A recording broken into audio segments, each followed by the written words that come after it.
Las 1001 noches.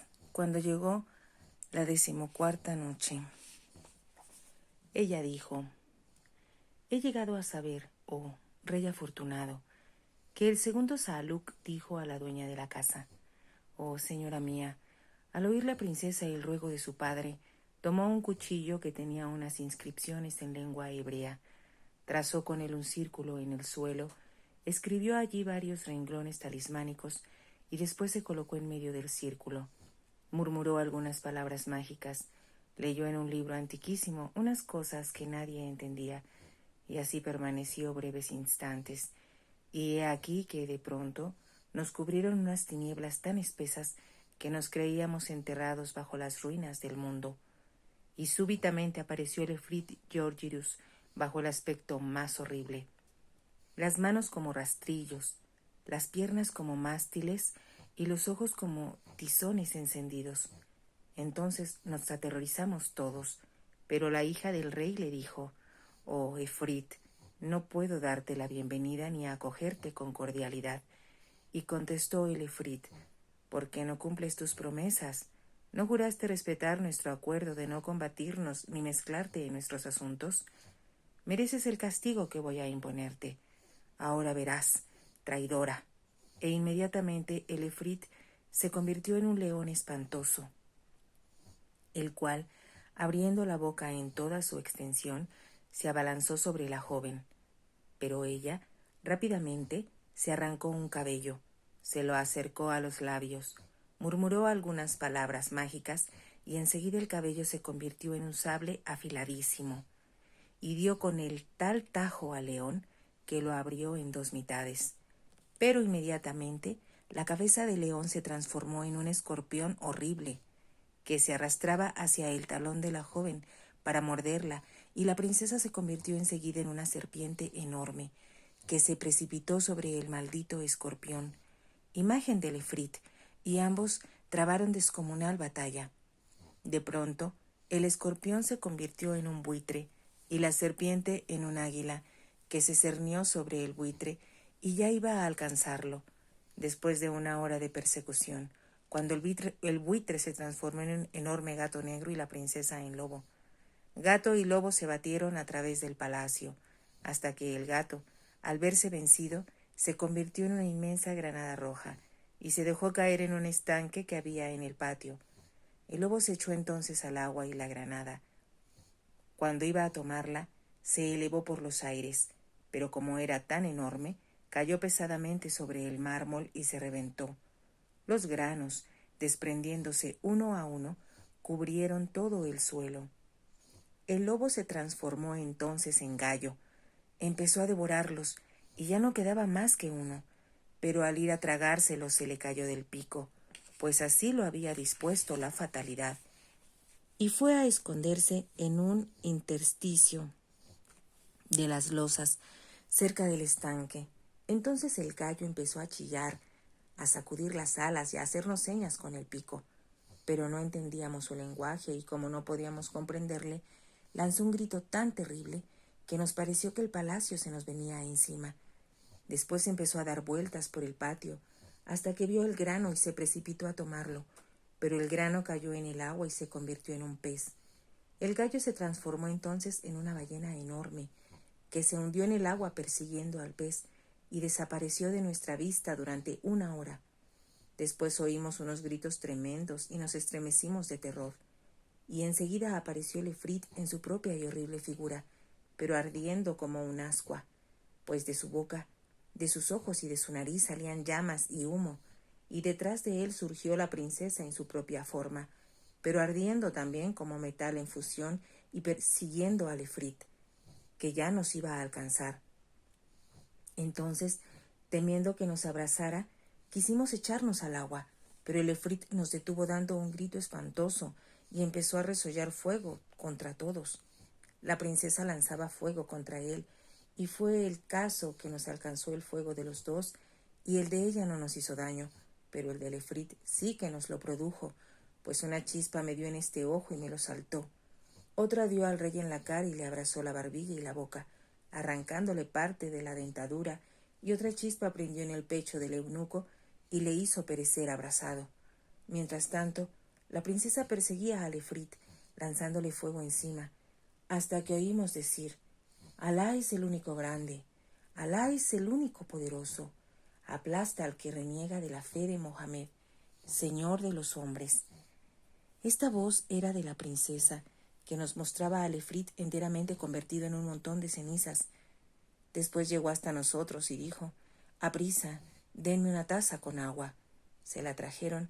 Pronunció la princesa unas palabras incomprensibles, me roció con el agua y dijo: «Queda desencantado en nombre del único verdadero, por el poderoso nombre de Alá. Vuelve a tu primitiva forma». Entonces volví a ser hombre, pero me quedé tuerto.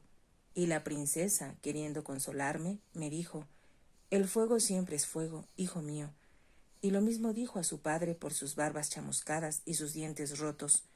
Después exclamó: «Oh padre mío, necesariamente he de morir, pues está escrita mi muerte. Si este efrit hubiera sido una simple criatura humana, lo habría aniquilado enseguida. Pero lo que más me hizo sufrir fue que, al dispersarse los granos de la granada, no acerté a devorar el grano principal, el único que contenía el alma del efrit, pues si hubiera podido tragármelo, habría perecido inmediatamente. Pero, ¡ay de mí!, tardé mucho en verlo. Así lo quiso la fatalidad del destino. Por eso he tenido que combatir tan terriblemente contra el efrit debajo de tierra, en el aire y en el agua. Y cada vez que él abría una puerta de salvación, le abría yo otra de perdición, y yo tuve que hacer lo mismo. Y después de abierta la puerta del fuego, hay que morir necesariamente. Sin embargo, el destino me permitió quemar al efrit antes de perecer yo abrasada, y antes de matarle, quise que abrazara nuestra fe, que es la santa religión del Islam. Pero se negó y entonces lo quemé. Alá ocupará mi lugar cerca de ustedes, y esto podrá servirles de consuelo». Después de estas palabras empezó a implorar al fuego, hasta que al fin brotaron unas chispas negras que subieron hacia su pecho, y cuando el fuego le llegó a la cara, lloró y luego dijo: «Afirmo que no hay más Dios que Alá y que Mohammed es su profeta». No bien había pronunciado estas palabras, la vimos convertirse en un montón de ceniza, próximo al otro montón que formaba el efrit. Entonces nos afligimos profundamente. Gustoso habría yo ocupado su lugar antes de ver bajo tan mísero aspecto a aquella joven de radiante hermosura y que tanto quiso favorecerme, pero los designios de Alá son inapelables. Al advertir el rey la transformación sufrida por su hija, lloró por ella, mesándose las barbas que le quedaban, abofeteándose y desgarrándose las ropas, y lo propio hice yo, y los dos lloramos sobre ella. Enseguida llegaron los chambelanes y los jefes del gobierno, hallaron al sultán llorando, aniquilado ante los dos montones de ceniza, y se asombraron muchísimo y comenzaron a dar vueltas a su alrededor, sin atreverse a hablarle. Al cabo de una hora se repuso algo el rey y les contó lo ocurrido entre la princesa y el efrit, y todos gritaron: «Alá, Alá, qué grande es dicha, qué tremenda desventura». Enseguida llegaron todas las damas de palacio con sus esclavas, y durante 7 días se cumplieron todas las ceremonias del duelo y de pésame. Luego dispuso el rey la construcción de un gran sarcófago para las cenizas de su hija, y que se encendiesen velas, faroles y linternas día y noche. En cuanto a las cenizas del efrit, fueron aventadas bajo la maldición de Alá. La tristeza acarreó al sultán una enfermedad que le tuvo a la muerte.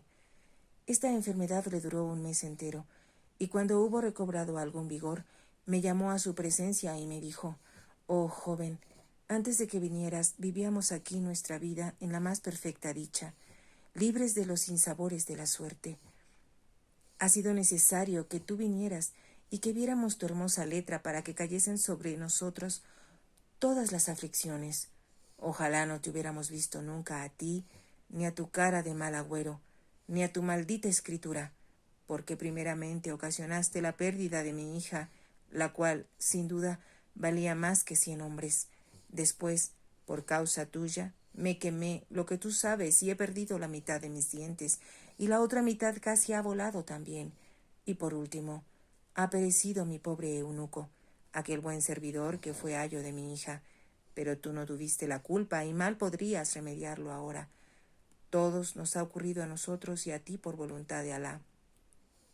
Alabado sea por permitir que mi hija te desencantara, aunque ella pereciera. Es el destino. Ahora, hijo mío, debes abandonar este país, porque ya tenemos bastante con lo que por tu causa nos ha pasado.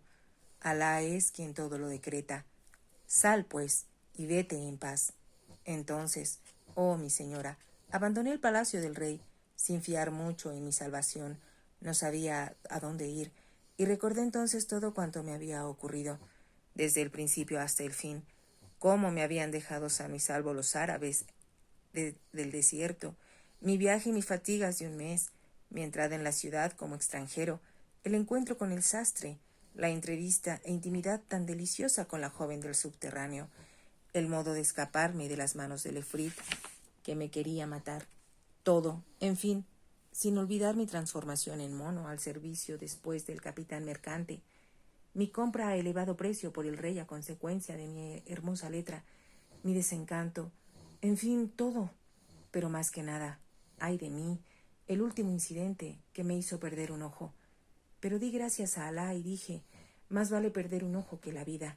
Después de esto, fui al hammam a tomar un baño antes de salir de la ciudad. Entonces, oh señora mía, me afeité la barba para poder viajar seguro en calidad de Saaluk.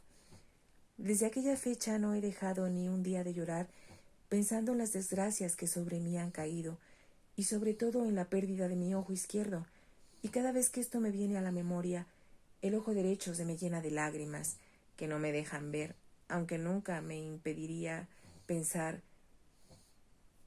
en estos versos del poeta. Conoce Alá misericordioso mi aflicción, las desdichas pesan en mí y me he dado cuenta de ellas demasiado tarde, pero haré acopio de paciencia frente a mis grandes desventuras, para que el mundo no ignore que he tomado con paciencia algo que es más amargo que la misma paciencia, porque la paciencia tiene su belleza, sobre todo cuando es el hombre piadoso quien la practica. De todos modos, ha de ocurrir lo que haya decidido Alá respecto a cada criatura. Mi misteriosa amada conoce los secretos de mi lecho y ninguno, aunque sea el secreto de los secretos, puede ocultársele. Al que diga que hay delicias en este mundo, contestadle que pronto conocerá días más amargos que el jugo de la mirra. Entonces salí de la ciudad aquella, viajé por varios países, atravesé sus capitales y luego me dirigí a Bagdad, la morada de paz, donde espero llegar a ver al emir de los creyentes para contarle cuanto me ha ocurrido. Después de muchos días de viaje, he llegado esta misma noche a Bagdad y encontré muy perplejo al hermano que está ahí, al primer Saaluk, y le dije, la paz sea contigo, y él me contestó, y contigo la paz y la misericordia de Alá y todas sus bendiciones. Entonces empecé a charlar con él, y se nos acercó el otro hermano, el tercer Saaluk, quien, después de desearnos la paz, nos dijo que era extranjero, y nosotros le dijimos, también somos extranjeros y hemos llegado hoy a esta ciudad bendita, y echamos a andar juntos, sin que ninguno supiera la historia de sus compañeros, y la suerte y el destino nos guiaron hasta esta puerta, y entramos en su casa. He aquí, oh mi señora, los motivos de que me veas tuerto y con la barba afeitada. Entonces la dueña de la casa dijo al segundo Saaluk, tu historia es realmente extraordinaria. Ahora alízate un poco el pelo sobre la cabeza y ve a buscar tu destino por la ruta de Alá. Pero él respondió, en verdad que no saldré de aquí sin haber oído el relato de mi tercer compañero. Entonces el tercer Saaluk dio un paso y dijo, historia del tercer Saaluk. Oh, gloriosa señora, no crea que mi historia encierra menos maravillas que las de mis compañeros, porque mi historia es infinitamente más asombrosa aún. Si sobre estos compañeros míos pesaron las desgracias, motivadas por el destino y la fatalidad, otra cosa fue respecto a mí. Si estoy afeitado y tuerto, yo tengo la culpa, pues me atraje la fatalidad y llené mi corazón de penas y zozobras. Helo aquí, soy rey, hijo de rey. Mi padre se llamaba Casib, y yo era su único hijo. Cuando murió el rey, mi padre, heredé su reino y reiné y goberné con justicia, haciendo mucho bien entre mis súbditos. Pero tenía gran afición a los viajes por mar, y no me privaba de ellos, porque la capital de mi reino estaba junto al mar y en gran En una gran extensión marítima me pertenecían numerosas islas fortificadas. Una vez quise ir a visitarlas todas y mandé preparar 10 naves grandes y llenarlas de provisiones para un mes, dándome a la vela. Esta visita duró 20 días, al cabo de los cuales una noche se desencadenó contra nosotros un viento contrario que se prolongó hasta la aurora. Entonces, calmado un poco el viento y suavizado el mar, al salir el sol vimos una isla en la que podíamos detenernos. Fuimos a tierra, hicimos algo de comer y descansamos 2 días en espera de que la tempestad terminara y luego zarpamos.